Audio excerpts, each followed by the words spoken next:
Salut à tous, j'espère que vous allez bien. Donc, je reviens encore vers vous pour vous parler des choses de cette réalité du visible. Alors, comme je le dis constamment dans mes vidéos, dans mes partages, que Salomon dit qu'il n'y a rien de nouveau. Ce qui a été, c'est ce qui est et c'est ce qui sera encore. Et que le physique est le reflet du non visible. Et que le Père, le Créateur, par son verbe, parle tantôt d'une manière, tantôt d'une autre, et l'on n'y prend point garde. Alors, si toi qui m'écoutes aujourd'hui, tu ne prenais pas garde autrefois, dès à présent, commence à prendre garde par rapport à ce que tu peux voir, par rapport à ce que tu peux entendre, par rapport à ce que tes sens peuvent percevoir au travers de la nature. Analyse bien la situation, retiens ce qui est bon et transmets-le à tes enfants. Car il y a une formule qui dit que l'homme, la créature, périt faute de connaissance. Et c'est pas bon que l'homme soit dans l'ignorance. Alors, ce monsieur dont on appelle le deuxième, qui se donne le titre de deuxième sauveur de l'humanité, en fait, a fait une sortie par rapport à l'histoire de Goliath, de David et de Goliath. Alors, donc, il a expliqué plein de choses là-dedans, bon, qui ne sont pas cohérentes, en fait. Et voilà pourquoi je dis, en fait, que ce monsieur, il trompe en fait beaucoup de personnes. Il trompe les personnes. Et c'est un monsieur qui a regardé beaucoup de films, qui a regardé beaucoup de dessins animés, qui a fait beaucoup de théâtre. Et c'est pourquoi je te dis, toi directement, arrête ta poursuite là. Si tu racontes du n'importe quoi, ben, tu prends la réalité pour des science-fiction, quoi. Tu penses que, en fait, la vie réelle, c'est quoi? C'est le film de Matrix ou bien c'est le film d'Avatar? Que c'est un montage, en fait. Quand on voit le film de Matrix, en fait, où Keanu Reeves est en train de voler, ou alors son adversaire parfois disparaît et tout, mais attends, dans la vie réelle, tu peux voir quelqu'un qui disparaît comme ça? Vous avez déjà vu quelqu'un qui disparaît? Ça, c'est ce qu'on appelle un montage, en fait. Donc, c'est des montages qu'on fait dans des films, en fait. Quand vous regardez le film et puis vous êtes subjugué, vous voyez que, par exemple, celui qu'on appelle Superman. Mais vous avez déjà vu un homme physique qui est en train de voler dans les airs? Pour aller dans les airs, il faut monter, il faut entrer. Soit vous êtes dans une montgolfière, soit vous êtes dans un avion, soit vous êtes dans, je sais pas, des trucs de parachute. Mais physiquement, comme ça, vous montez dans les airs, que ça a commencé comment? C'est pas possible. La loi ne le permet pas. La loi ne le permet pas si c'est pas dans un appareil volant. Mais tu viens, qu'est-ce que tu dis même? Tu dis dans ta vidéo là, entre 6 minutes 19, entre 6 minutes 19 et 6 minutes 24, que ces personnes dont tu fais allusion ont maîtrisé l'art de la sortie du corps visible. Depuis que le corps visible va sortir pour aller où?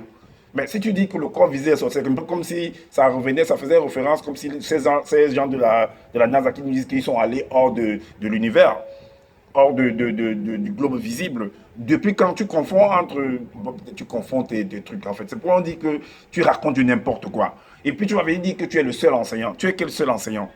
Tu es quel seul enseignant?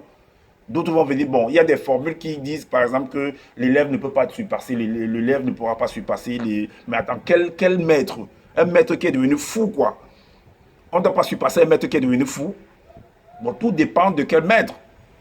Donc, tu viens raconter du n'importe quoi. Et il y a aussi avant que j'entre dans le vif du sujet, hein, donc je vais relever, je te montre un peu ces différentes erreurs, cette contradiction que tu dis. À un moment donné également, dans ta vidéo, je n'ai pas tout écouté en fait. Alors, tu dis que Goliath, c'était un sang mêlé. Mais en même temps, tu dis que c'était un combat spirituel, qui sont sortis de leur corps. Bien que tu as dit entre 6 minutes 19 et 6 minutes 24 que ils ont maîtrisé la sortie du corps visible, la maîtrise du corps visible. Ils ont maîtrisé la sortie du corps visible. Alors, donc, là, ils ont maîtrisé là, puisque plutôt, ils ont maîtrisé là de la sortie du corps visible. Mais la sortie du corps visible pour aller où? Là, pour aller où? Le corps visible sort pour aller où? Après, dans d'autres versions, tu dis que non, ils sont sortis spirituellement, tout ça et tout et tout. C'est de la confusion, en fait. Et tu dis qu'en fait, que Etum, en fait, ça veut dire qu'il est éloigné et que les Banamboa sont les enfants du pays, les enfants de la maison. Et comme Etum, lui, il est semblé, ça veut dire que c'est un enfant qui vient de loin, en fait, selon l'explication de Etum, qui veut dire loin, lointain.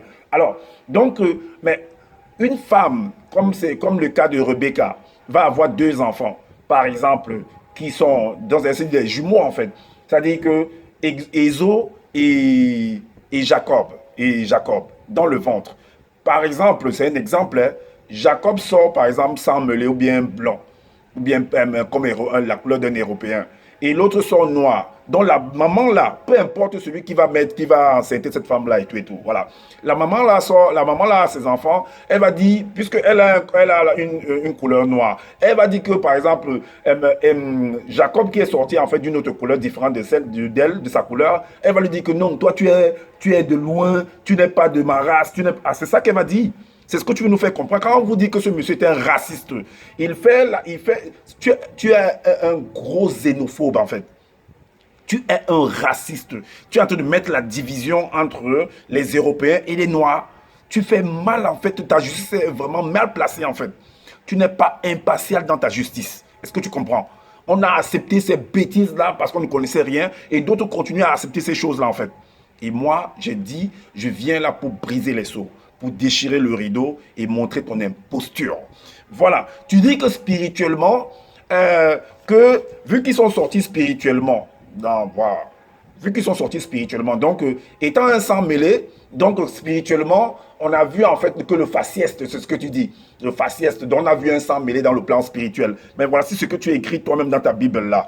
Voilà, dans le chapitre 9, à l'origine, le verset 16, il est dit, tandis que l'esprit des non-initiés, ok, virgule, des blancs et des sangs mêlés, entre parenthèses, à la mort des blancs et des sangs mêlés. Mais attends, quand tu meurs, parce que même quand ils sont sortis de leur corps là, selon ce que tu dis, qu'ils sont sortis de leur corps, mais je te dis que c'est faux, tu ne peux pas sortir de ton corps, ça n'existe pas, toutes ces affaires-là. Donc quand tu dis qu'ils sont sortis, selon toi, qu'ils sont sortis de leur corps, mais c'est pareil à la mort, parce que quand tu meurs en fait, il y a un détachement en fait de terre, des différents corps en fait. Donc les autres corps qui vont, l'autre corps, la terre, le corps physique qui va à la terre, au sens de la terre, et les autres qui vont dans le plan spirituel. Donc le côté invisible. Donc quand on voit le côté invisible, c'est ça en fait que tu es en train d'écrire là ici. Donc, et puis tu nous fais comprendre que on va voir encore toujours un sang mêlé. Ok, qu'est-ce que tu dis? Tandis que l'esprit des non-initiés, virgule, des blancs et des sangs mêlés, à la mort des blancs et des sangs mêlés, l'empreinte génétique de leurs géniteurs, les Bamouloba-Mongoulanais, anges déchus, est extirpée.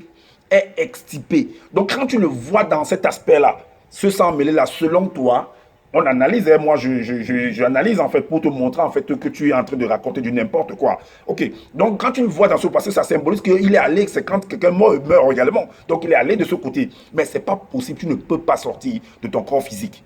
Tu ne peux pas sortir. Quand tu sors, c'est quand tu meurs. Quand tu sors de ton corps physique, c'est quand tu meurs. En dehors de ça, tu ne peux pas.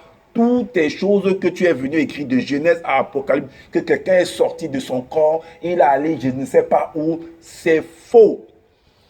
Tu ne peux que tes êtres ne peuvent se détacher que lorsque tu quittes cette réalité du visible. En dehors de ça, ce n'est pas possible. Ce n'est pas possible. Je le dis et je pèse mes mots. Alors, l'empreinte génétique de leurs géniteurs, les Bamboulou-Bamboulou-Lanais, anges déchus, est extirpée de leur esprit, laissant alors la nature première de la race originelle, noire, qui se transforme en souffle initial. Parce que l'esprit, c'est un souffle.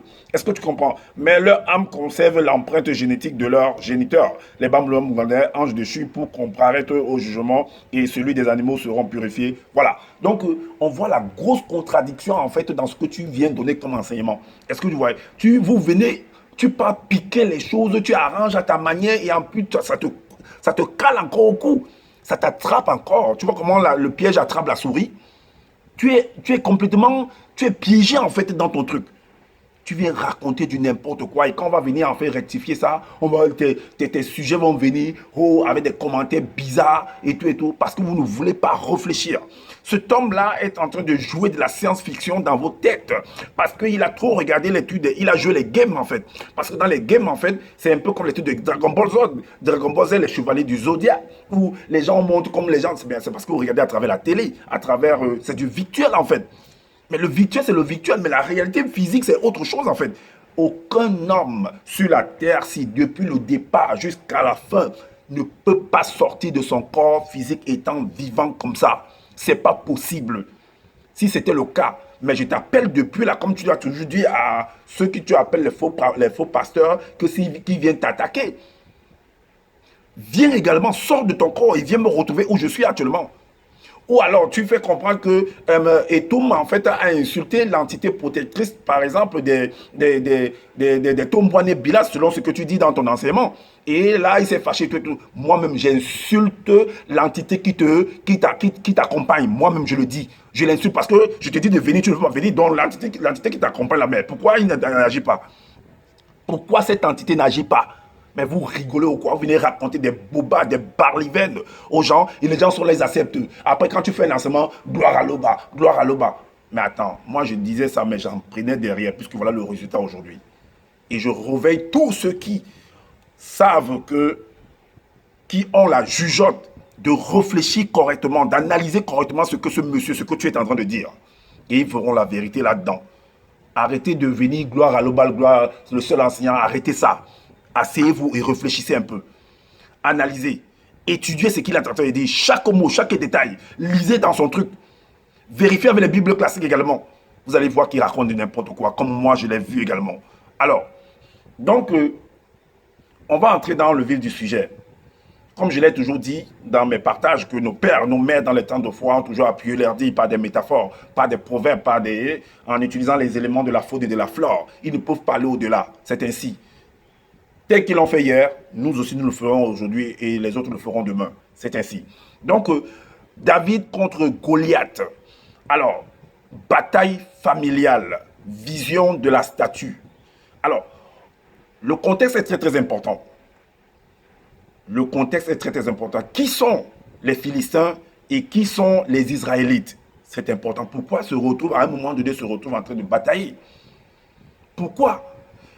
Rappelez-vous que dans les évangiles, en fait, dans les Bibles classiques, il est dit que la parole, en fait, dans une famille, vous verrez en fait que le père et la mère vont se séparer, la fille et le père seront dans des problèmes à couteau tiré, en fait.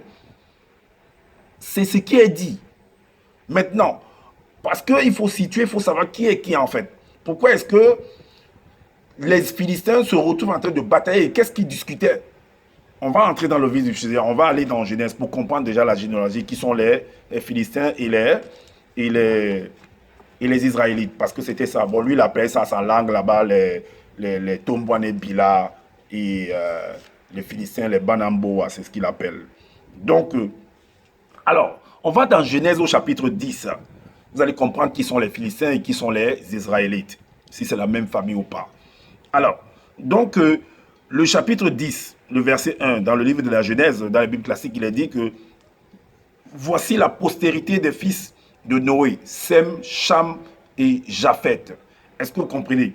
Alors, allons voir la postérité de Cham, qui est le fils de Noé.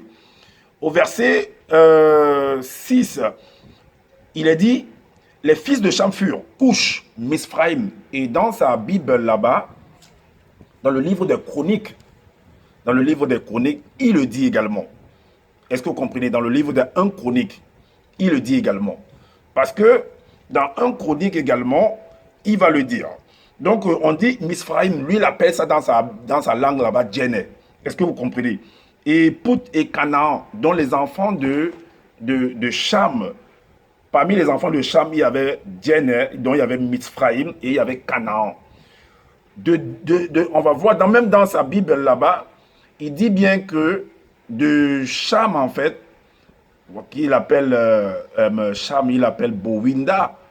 Donc, on voit très bien que Misphraïm est marqué là-dedans. Au verset 11 de 1 Chronique, il mentionne que c'est l'Égypte, en fait, et que les Djandissais, qui sont les Canaans, selon lui, donc sont les enfants, en fait, issus de Cham, donc Bowinda. Et la suite nous fait comprendre que Abraham également, dans le verset 20, Abraham également vient de la lignée, en fait, de cette lignée-là. Abraham vient également de cette lignée. Est-ce que vous comprenez? Alors, donc, il y a le verset 8, le verset 4, le verset 8, le verset 8, exactement, et le verset 4, le verset 8, le verset 26. Le verset 26, qu'est-ce qu'il dit? Le verset 26, mais allons dans le livre des Chroniques ici chez moi. Un instant, le livre des Chroniques. Dans 1 Chronique, on dit le chapitre 4. Le chapitre 1 Chronique, chapitre 1, verset 4, parle des enfants en fait de Noé. Et le verset 8 mentionne les enfants de Cham. Et le verset 26 mentionne en fait, le 26 et le 27 mentionnent en fait d'où vient Abraham. Parce que Abraham a donné naissance à Isaac et à Ismaël. Et, non, à Isaac. Oui, Isaac. Donc, et Isaac maintenant a fait 2 enfants qui sont Ésaü et Jacob. Est-ce que vous voyez? Et c'est Jacob qui vont appeler Israël. Est-ce que vous voyez? Vous voyez que c'est la même lignée en fait. Tous viennent de cette lignée, donc c'est les enfants d'une même lignée. Est-ce que vous voyez? Donc, alors, parce que Sem en fait, Sem qui est le frère de Cham, Sem est le frère de Cham. C'est de lui est venu en fait Abraham. Donc d'autres appellent les Sémites et ainsi de suite. Donc voilà. Les Cham, ils disent que c'est les Kamites. Donc c'est les mêmes frères. Donc on revient en fait dans le vif du sujet. On revient dans le livre de 1 Samuel. C'est important. Dans 1 Samuel, le chapitre... Non, avant d'aller dans 1 Samuel, avant de venir dans 1 Samuel, on va aller dans Galates. Dans le livre de Galates. Un instant. On va aller dans le livre de Galates. Galates chapitre 5, le verset 15.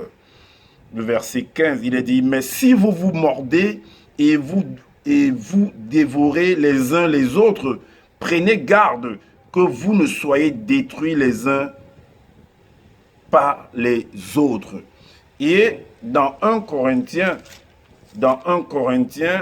le chapitre 3, 1 Corinthiens chapitre 3, 1 Corinthiens chapitre 3, le verset 3 également nous dit, 3 à 3, il dit, en effet, puisqu'il y a parmi vous de la jalousie, donc en fait, ce sont des signes, ce sont des symptômes en fait qui amènent parfois les hommes en fait de se mordre les uns les autres.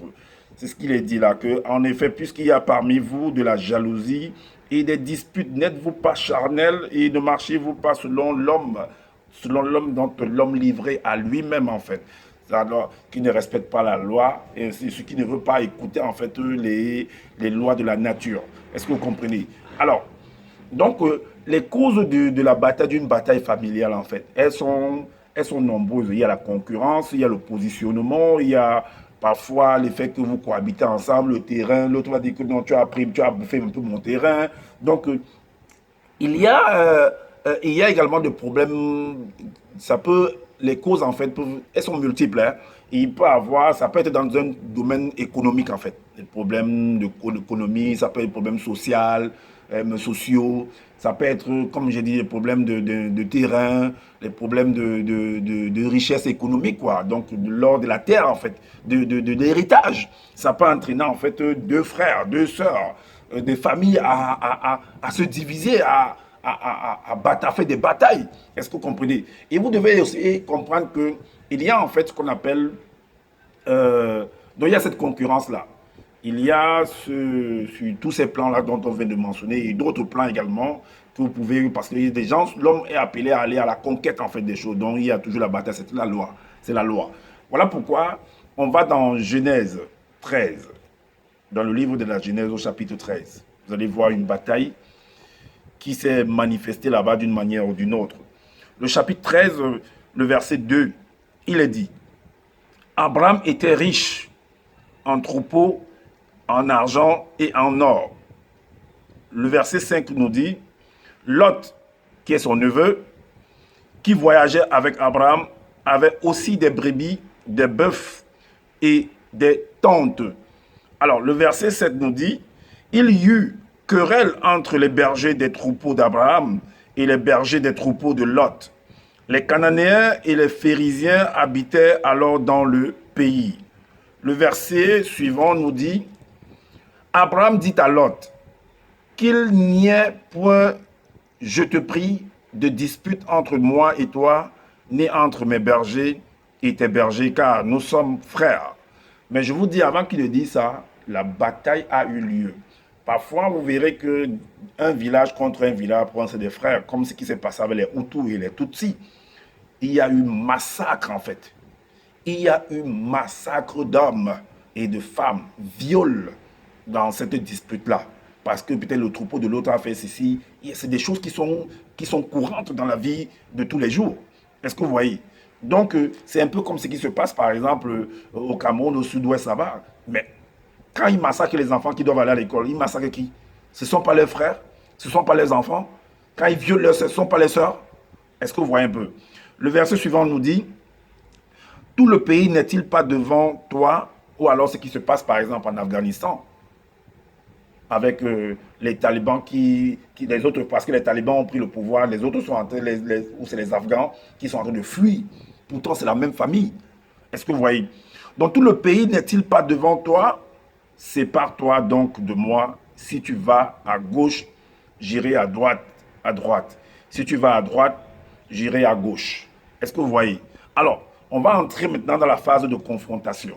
On revient dans le livre de... Donc, on vous montre bien que dans cette histoire, il y a eu la confrontation. Mais à un moment donné, dans le jugement, parce qu'ils se sont arrêtés, ils ont commencé à réfléchir, à trouver des solutions. Donc, voilà pourquoi on revient dans 1 Samuel.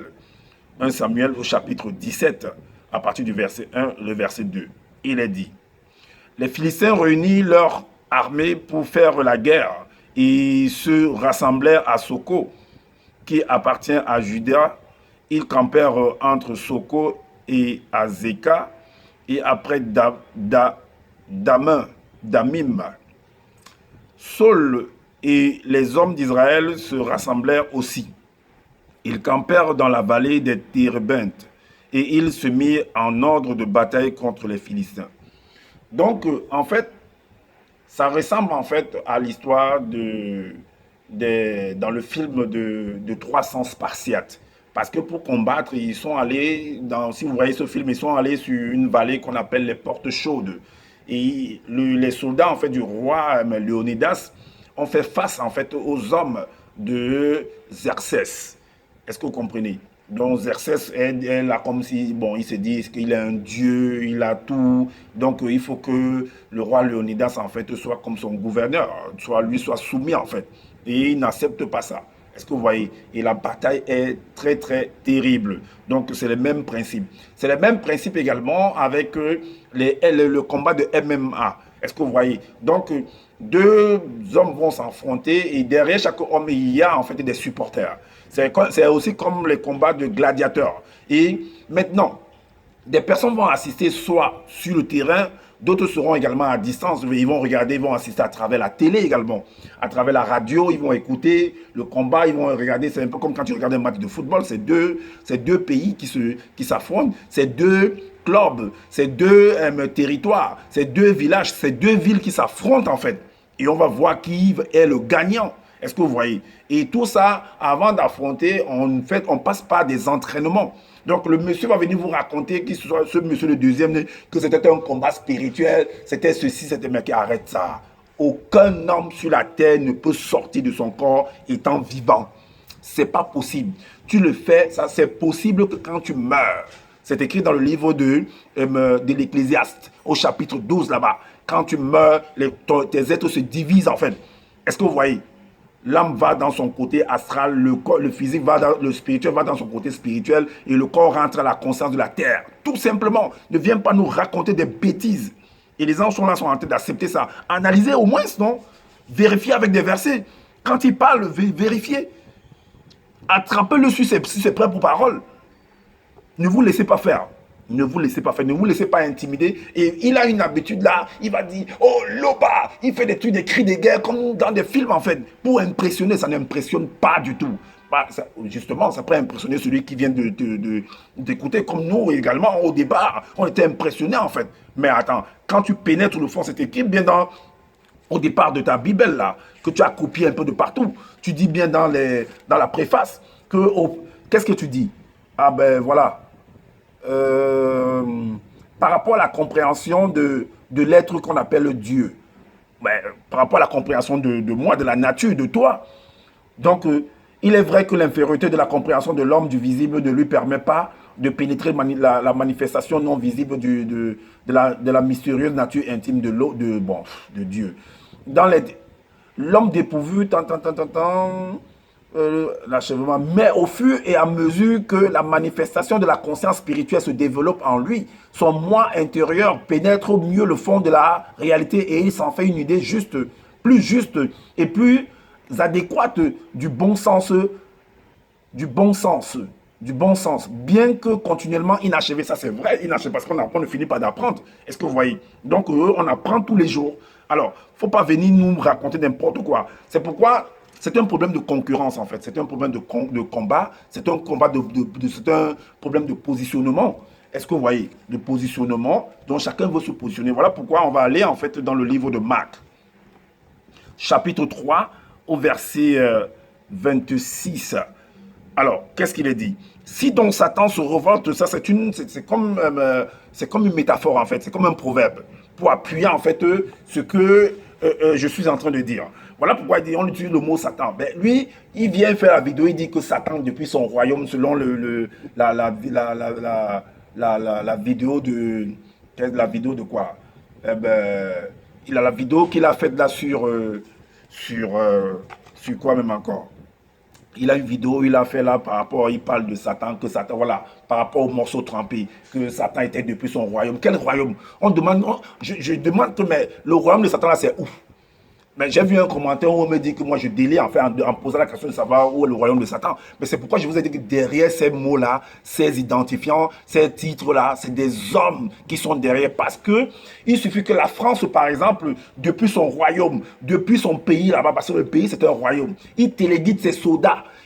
On n'envoie pas téléphone que aller comme ça. Ce sont des recommandations en fait pour pouvoir réussir en fait une bataille, pour pouvoir faire tomber par exemple soi-disant ceux qui vont appeler dictateurs et ainsi de suite. C'est comme ça. Tu dis depuis le royaume Satan. Qu'est-ce que Satan? C'est des hommes qui sont derrière tout ça. Alors, donc, si donc Satan se révolte contre lui-même, il est divisé et il ne peut subsister mais c'en est fait de lui. Est-ce que vous voyez? Donc, s'il combat lui-même, ben, il est en train de se diviser en fait. Donc, à quoi ça sert que deux frères, deux sœurs sont en train de se combattre? Vous êtes en train de vous mordre les uns, vous allez disparaître en fait. Vous allez vous détruire. Donc, il est nécessaire qu'on s'asseye, qu'on lave s'il y a un malentendu, s'il y a un quiproquo, s'il y a je ne sais pas, s'il faut partager des choses, qu'on s'asseye et qu'on voit comment faire et puis qu'on avance. Mais tu veux tout prendre pour toi seul. Et voilà la bataille. Donc, voilà la concurrence. Bon, la concurrence, elle est nécessaire. Hein. Voilà, c'est nécessaire. Mais ça tout dépend de comment tu fais cette concurrence-là. Voilà pourquoi on va dans le livre de 1 Corinthiens. Le chapitre 9, à partir du verset 24 à 27. Il est dit, ne savez-vous pas que ceux qui courent dans le stade courent tous, mais qu'un seul remporte le prix? Courez, on s'adresse à toutes les créatures. Même à ce monsieur-là de deuxième né là qui se dit le don de deuxième, lui-même il doit courir. C'est pourquoi il court comme ça pour pouvoir remporter le prix de la victoire. Mais vous êtes là, vous vous accrochez derrière lui. Oh, oh, oh. Ne courez pas, restez là. Et quand quelqu'un veut se débarquer pour courir, non, on veut lui mettre les bâtons dans les roues. N'importe quoi. Courez de manière à le remporter. Tous ceux qui combattent s'imposent toute espèce d'abstinence et ils le font pour obtenir une couronne corruptible. Et ils le font pour obtenir une couronne corruptible. Mais nous faisons-le pour une couronne incorruptible. Mais le physique est le reflet du spirituel. Donc arrêtez ça. Ne venez pas nous tromper en venant des mots, tout ça c'est un peu comme la parole là qui est écrite là, c'est un peu comme on dit que non, le royaume des cieux appartient aux faibles d'esprit, aux pauvres. Donc toi, tu vas rester pauvre dans cette réalité. C'est les autres qui sont bien. C'est les autres qui ont la possibilité de voyager. C'est les autres qui ont la possibilité d'aller dans les grands hôtels. Pendant que toi, tu es là, tu n'arrives même pas à t'acheter un vêtement. Tu n'arrives même pas à remplir ton frigo. Tu n'arrives même pas à manger. Parce que, soi-disant, tu attends être au paradis et retrouver le paradis. Vraiment. Mais je te dis donc, oui, tu es là, tu n'es pas intelligent, tu n'as pas de connaissances. Et toi, disant, tu vas aller au paradis, tu vas hériter en fait du paradis. On te miroite des choses. Et je te rappelle, selon les enseignements encore, selon d'autres formules, on dit que les soi-disant ceux qui sont au paradis, c'est des hommes qui sont intelligents, c'est des gens qui sont éclairés, qui sont illuminés. Mais comment tu vas venir rester avec ceux qui sont illuminés, toi qui es inilluminé, tu viens rester avec ceux qui sont illuminés. Ils vont t'accepter comment? Comment ils vont t'accepter dans leur rang? Ils ne vont pas t'ouvrir la porte. Voilà pourquoi, quand j'étais encore à l'école, dans la faculté, par exemple, de géométrie, ils avaient écrit, en fait, ceux qui étaient des géomètres, ils avaient écrit, en fait, à l'entrée de leur salle d'atelier, que nul n'entre ici s'il n'est géomètre. Est-ce que vous comprenez? Ils n'acceptent pas ceux qui ne sont pas des géomètres. Voilà. Allez donc chercher ailleurs. Donc, c'est un problème de concurrence. Alors, moi donc, je cours, non pas comme à l'aventure, je frappe, non pas comme battant l'air, mais je traite durement mon corps et je le tiens assujetti, de peur d'être moi-même rejeté après avoir prêché aux autres. Donc, il s'arrange, il étudie, il lit, il vérifie, il analyse. Tout ce qui est dit, détail par détail, pour que quand il vient s'exprimer, qu'il sache ce qu'il est en train de dire, en fait. Et c'est à ça qu'on vous appelle. Et voilà pourquoi je suis venu briser les seaux, pour vous ouvrir, en fait, le sein des saints. Afin que vous puissiez comprendre que ce monsieur, il raconte n'importe quoi. Qu'il est là en train de vous pomper vos ressources, votre argent de tous les mois. Qu'il aille travailler comme tout le monde. On verra s'il aura le temps encore de faire toutes ces choses-là. Et quand il est là, il ne veut pas partager, il ne veut pas donner aux autres qu'il aide à enseigner également. N'importe quoi. Alors, on va dans Juge, dans le livre de Juge. Vous allez comprendre que une bataille pareille s'est manifestée également avec Gédéon. C'est le même film par rapport à le film 300 Spartiates, en fait. Alors, dans Juge, au chapitre 7, à partir du verset 8 à 15, il est dit: on prit les vivres du peuple. Si vous lisez, vous allez comprendre l'histoire. Les vivres du peuple et ses trompettes. Puis Gédéon renvoya tous les hommes d'Israël, chacun dans sa tente, et il retint les 300 hommes. Le camp de Madian était au-dessus de lui dans la vallée. L'Éternel dit à Gédéon pendant la nuit: lève-toi, descends au camp, car je l'ai livré entre tes mains. Si tu crains de descendre, descends-y avec Pourra, ton serviteur. Tu écouteras ce qu'ils diront, et après cela, tes mains seront fortifiées. Descends donc au camp. Il descendit avec Pourra. Il descendit avec Pourra, son serviteur, jusqu'aux avant-postes du camp. Madian, Amalek et tous les fils de l'Orient étaient répandus dans la vallée comme une multitude de sauterelles, et leurs chameaux étaient innombrables, comme le sable qui est sur le bord de la mer. C'est un peu comme le film de 300 Spartiates entre Xerxès et le roi Léonidas. Est-ce que vous voyez? Donc, et on a dit jusqu'au verset 15. Alors, Gédéon arriva et voici un homme racontait à son camarade un songe. Il disait : j'ai eu un songe et voici, un gâteau de pain d'orge roulait dans le camp de Madian. Il est venu heurter jusqu'à la tente et elle est tombée et il l'a retournée sens dessous et elle a été renversée. Son camarade répondit et dit : ce n'est pas autre chose que l'épée de Gédéon, fils de Joas, homme d'Israël. Dieu a livré entre ses mains Madian et tout le camp. Lorsque Gédéon eut entendu le récit du songe et son explication, Il se prosterna, revint au camp d'Israël et dit, deux points, levez-vous, car l'Éternel a livré entre vos mains le camp de Madian. On a jusqu'au verset 15. Voilà, jusqu'au, voilà, exactement. Donc voilà le truc. On revient alors dans le livre de Samuel. Là, on va lire le verset dans 1 Samuel 17, 4. Il est dit, un homme sortit alors du camp des Philistins et s'avança entre les deux armées. Il se nommait Goliath. Il était de garde.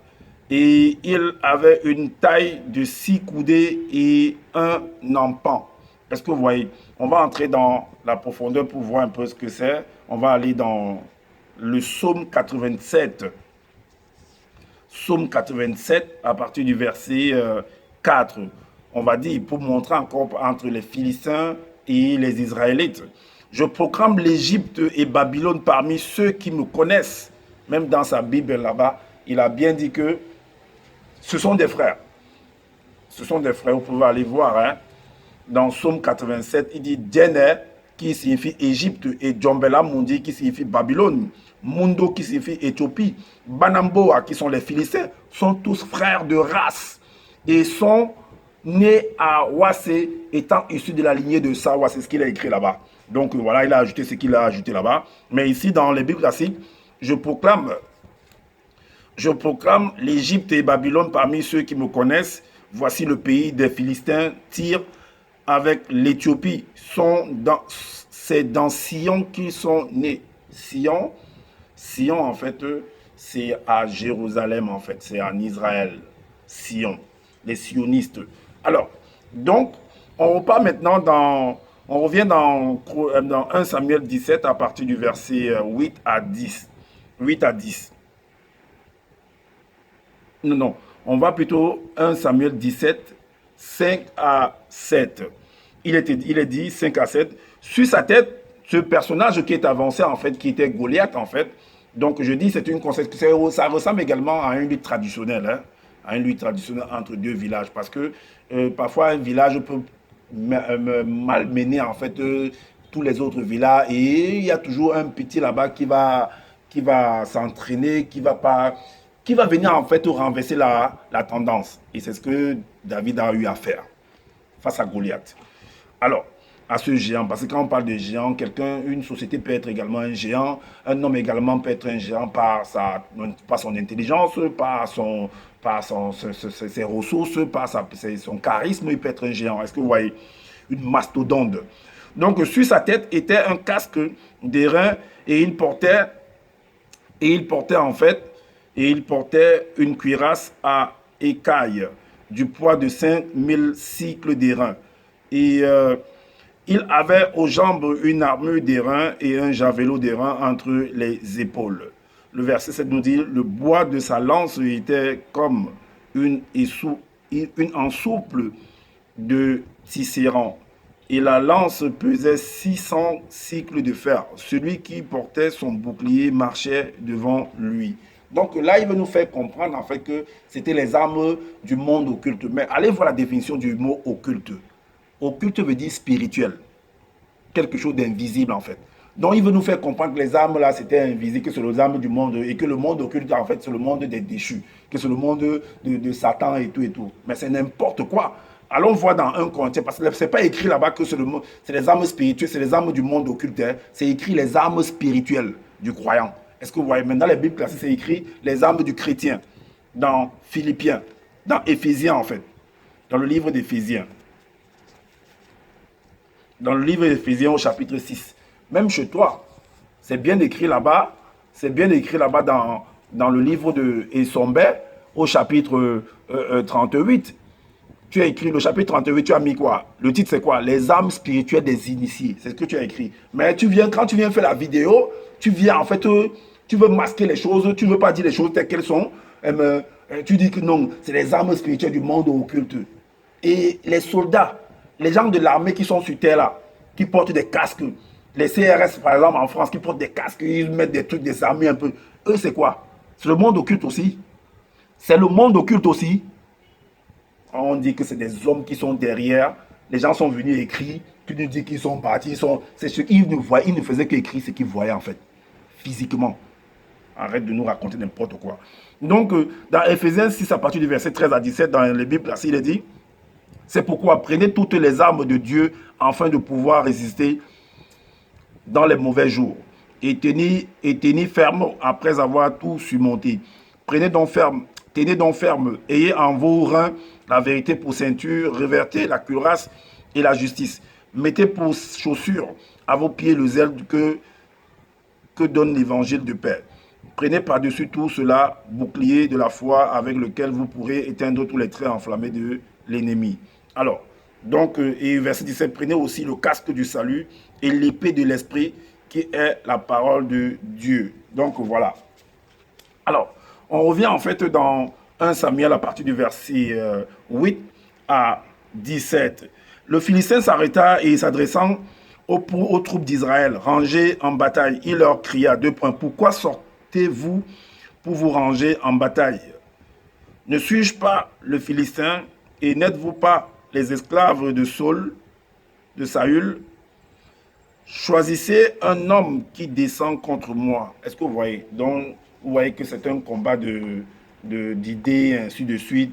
C'est pas toujours ce que l'homme... Ça dépend du contexte, ça dépend parce que le créateur passe, on parle tantôt d'une manière, tantôt d'une autre, l'on n'est pas en point de garde. Même l'homme, parce que l'homme c'est Dieu, c'est écrit là-bas que Dieu parle tantôt d'une manière, tantôt pas sa loi en fait, il s'exprime. Ok, donc là, au verset en fait suivant, on a dit à partir du verset 8 et tout.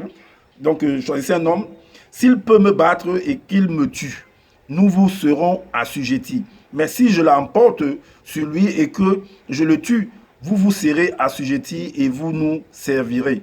Est-ce que vous voyez?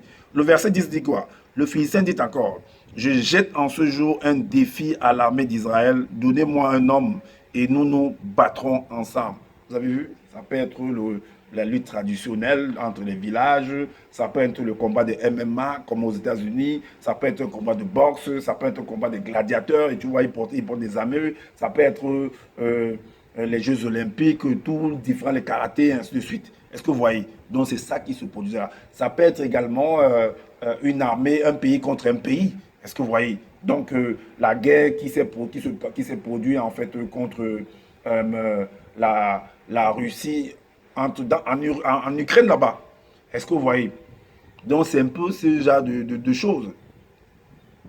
Et on va aller en fait dans 1 Samuel 8. 1 Samuel 8, à partir du verset 4, 5 et 11. 4, 5, on lit d'abord 1 Samuel 8. Il est dit, le verset 4, il est dit, tous les anciens d'Israël s'assemblèrent et vinrent auprès de Samuel à Rama. Le verset 5 nous dit, ils lui dirent, 2 points, voici tu es vieux. Et t'es pas parce que pourquoi j'en prends ce verset? Parce que Goliath a fait comprendre que les autres étaient des esclaves en fait. Et on va voir, on va prendre dans le verset pour montrer pourquoi est-ce qu'on a dit qu'ils étaient des esclaves. Donc, il lui dit, voici tu es vieux et tes fils ne marchent point sur tes traces. Maintenant établis sur nous un roi pour nous juger comme il y en a chez toutes les nations. Le verset 11 dit, il dit, voici quel sera le droit du roi qui régnera sur vous. Il prendra vos fils et il les mettra sur ses chars et parmi ses cavaliers, afin qu'il court devant son char, comme ça se passe quand les présidents sont en train de rouler pendant les grandes cérémonies. Vous voyez comment les soldats sont en train de courir auprès de sa voiture. Afin qu'il court devant son char. Il s'en fera des chefs de 1000 et des chefs de 50, et il les emploiera à labourer ses terres, à récolter ses moissons, à fabriquer ses armes de guerre et la tiraille de ses chars. Il prendra vos filles pour en faire des parfumeuses, des cuisinières et des boulangères. Il prendra la meilleure partie de vos champs, de vos vignes et de vos oliviers et la donnera à ses serviteurs. Il prendra la dîme du produit de vos semences et de vos vignes, et la donnera à ses serviteurs. On a jusqu'au verset, quoi 1 Samuel, jusqu'au verset 18. Ok. Il prendra vos serviteurs et vos servantes, vos meilleurs bœufs et vos ânes, et s'en servira pour ses travaux. Il prendra la dîme de vos troupeaux, et vous-même serez ses esclaves. Et alors, vous crierez contre votre roi que vous vous serez choisi, mais l'Éternel ne vous exaucera point. Ok. Alors, on va maintenant aller on retourne dans 1 Samuel 17, à partir du verset 23. Le verset 23 nous dit que, tandis qu'il parlait avec eux, voici le Philistin de Gad nommé Goliath s'avança entre les deux armées hors des rangs des Philistins. Il tint les mêmes discours que précédemment et David les entendit. À la suite, il est dit, le verset 23, on va prendre le verset 26. Le verset 26 nous dit, David dit aux hommes qui se trouvaient près de lui, que fera-t-on à celui qui tuera ce Philistin et qui ôtera l'opprobre de dessus Israël? Qui est donc ce Philistin? Parce que quand il a réussi à... Parce que quand tu réussis à combattre, en fait, quelqu'un, il y a un trophée que tu portes. Parfois, le roi peut te donner même son enfant. Vous verrez que David, plus tard, va épouser l'enfant de Saül, en fait, l'enfant du roi. Et qui est donc ce Philistin? C'est un circoncis pour insulter l'armée du Dieu vivant. Il n'y a pas seulement que les Blancs, les Occidentaux qui ne se circoncisent pas. Il y a également des Noirs. Par exemple, il y a des tribus en fait qui ne pratiquent pas la circoncision. Ce n'est pas seulement les Européens. Il y a des Noirs également qui ne pratiquent pas cela. Il y a des Noirs qui pratiquent la circoncision, comme il y a des Noirs, il y a des Européens ou alors des Maghrébins qui pratiquent. Par exemple, ici au Maroc, il y a des Maghrébins, on pratique la circoncision ici. Pourtant, ils n'ont pas le même teint que moi. Alors, il ne faut pas venir vous mélanger les choses, vous dites n'importe quoi sur les autres. Ce n'est pas seulement les Noirs qui pratiquent la circoncision. Alors, donc au verset 26, comme il a été dit, c'est un circoncis pour insulter l'armée du Dieu vivant. Est-ce que vous voyez? Alors, la suite dit quoi? Dans 1 Samuel au chapitre 17, au verset 28, il est dit, Eliab, son frère, vu que parfois il y a souvent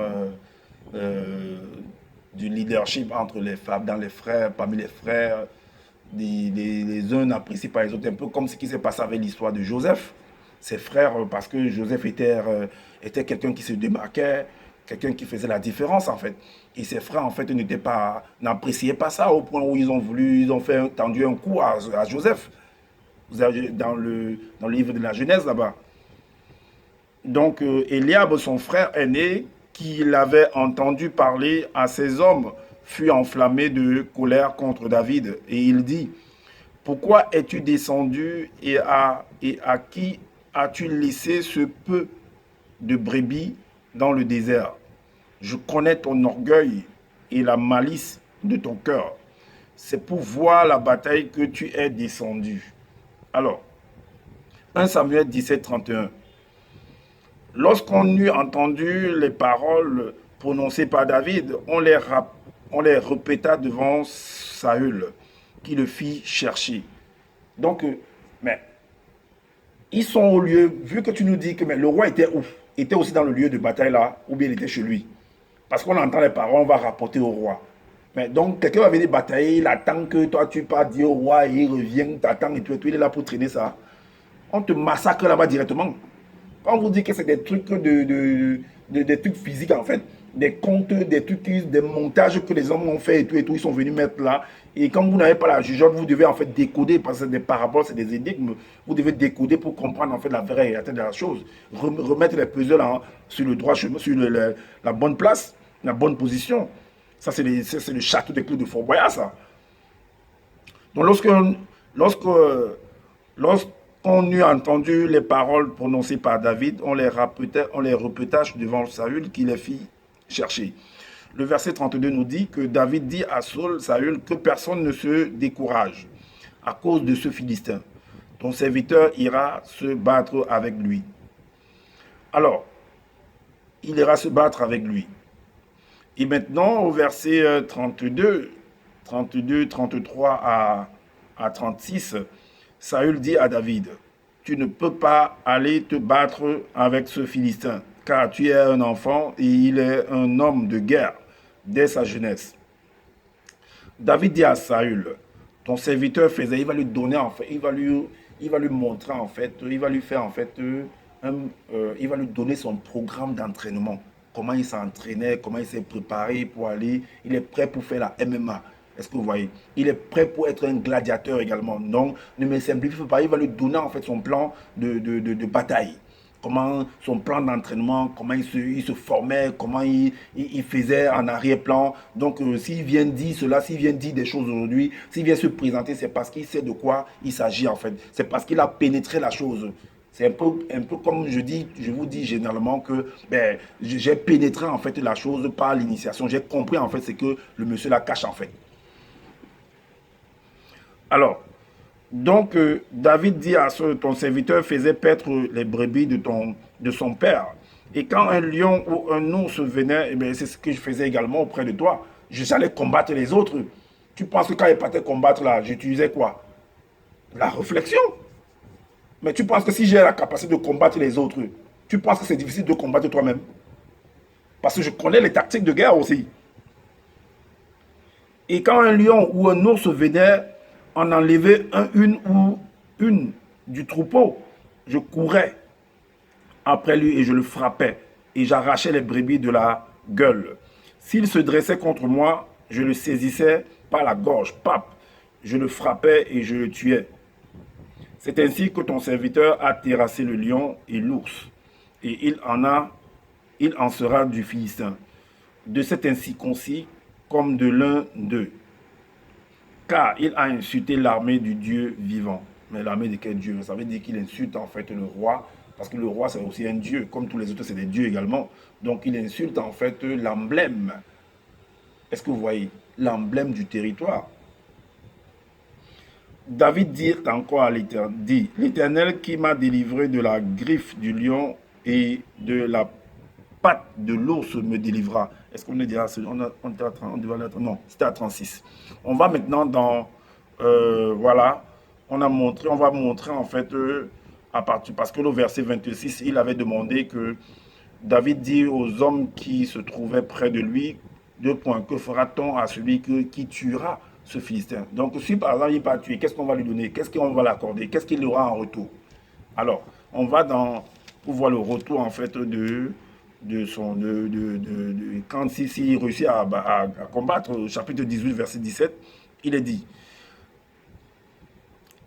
que, mais déjà si on lit par exemple le verset 6 du chapitre 18, il est dit, comme il revenait lors du retour de David, après qu'il eut tué le Philistin, les femmes sorties de toutes les villes d'Israël au devant du roi Saül en chantant et en dansant, au son des tambourins et des triangles et en poussant des cris de joie. Au verset 7, les femmes qui chantaient se répondaient les unes aux autres et disaient, Saül a frappé ses 1000, et David ses 10 000. Alors, le verset 17 nous dit que Saül, 17 à 21, Saül dit à David, voici, je te donnerai pour femme ma fille aînée Mérab. Sers-moi seulement avec vaillance et soutiens les guerres de l'Éternel. Or, Saül se disait, je veux pas mettre la main sur lui, mais que la main des Philistins soit sur lui. David répondit à Saül, qui suis-je et qu'est-ce que ma vie, qu'est-ce que la famille de mon père en Israël pour que je devienne le gendre du roi? Est-ce que vous voyez? Donc, je crois que c'est à ce niveau. Non, on continue. Lorsqu'arriva le temps où Mérab, fille de Saül, devait être donnée à David, elle fut donnée pour femme à Adriel de Méhola. Le verset 20 nous dit, Michal, fille de Saül, aima David. On en informa Saül et la chose lui convint. Le verset 21 nous dit, il se disait, deux points, je la lui donnerai, afin qu'elle soit un piège pour lui et qu'il tombe sous la main des Philistins. Et Saül dit à David pour la seconde fois, tu vas aujourd'hui devenir mon gendre.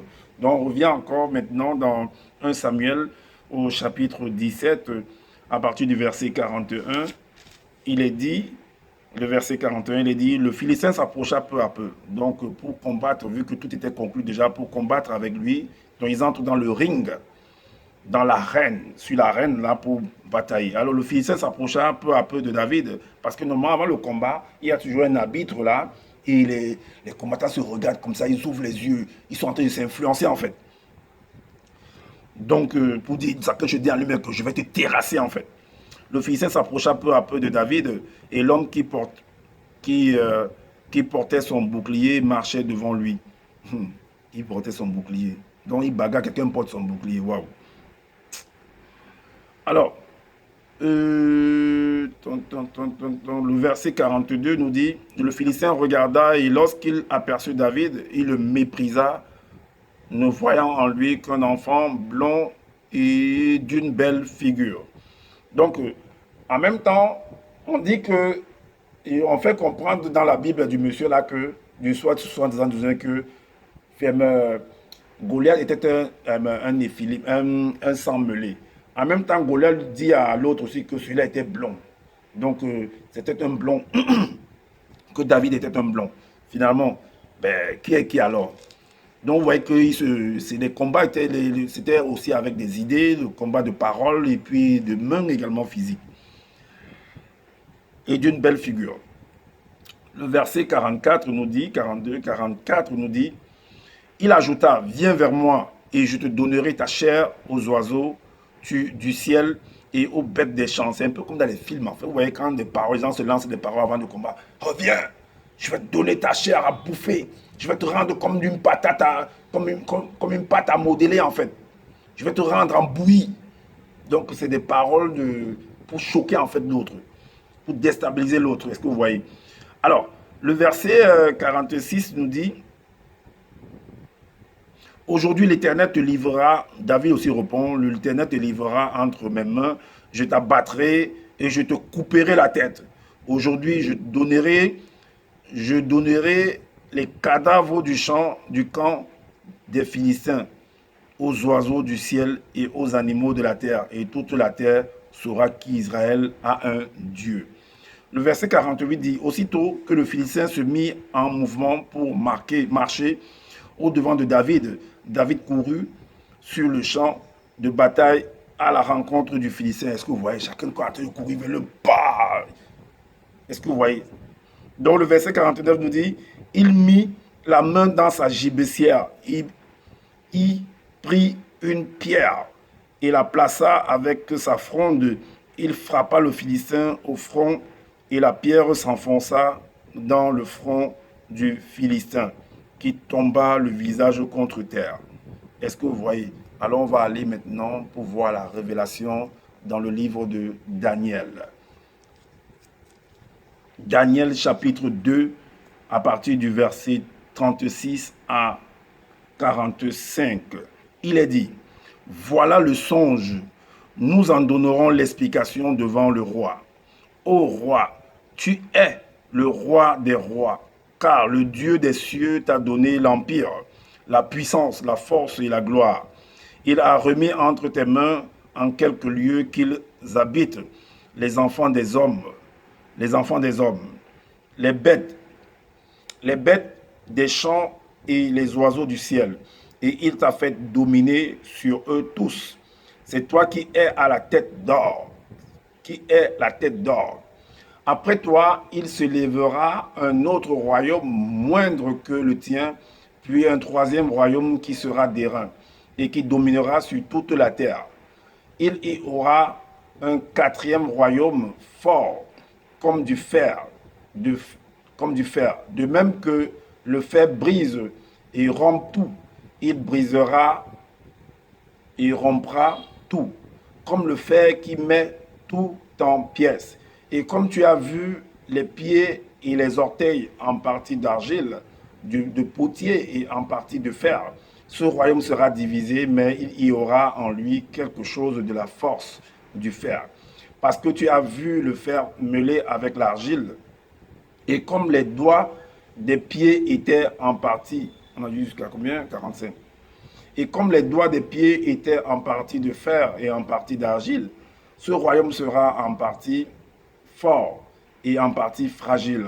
Tu as vu le fer mêlé avec l'argile, parce qu'ils se mêleront par des alliances humaines, mais ils ne seront point unis l'un à l'autre. De même que le fer ne s'allie point avec l'argile.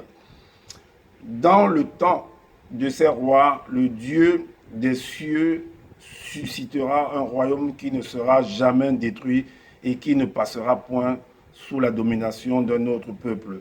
Il brisera et il anéantira tous ces royaumes-là et lui-même subsistera éternellement. Est-ce que vous voyez? 45. C'est ce qu'indique la pierre. C'est ce qu'indique la pierre que tu as vu se détacher de la montagne sans le secours d'aucune main et qui a brisé le fer d'airain, l'argile, l'argent et l'or. Le grand Dieu a fait connaître au roi ce qui doit arriver après cela. Le songe est véritable et son explication est certaine. Donc il y a eu terrassage. David a terrassé Goliath. Voilà, c'est pourquoi il a été dit ici que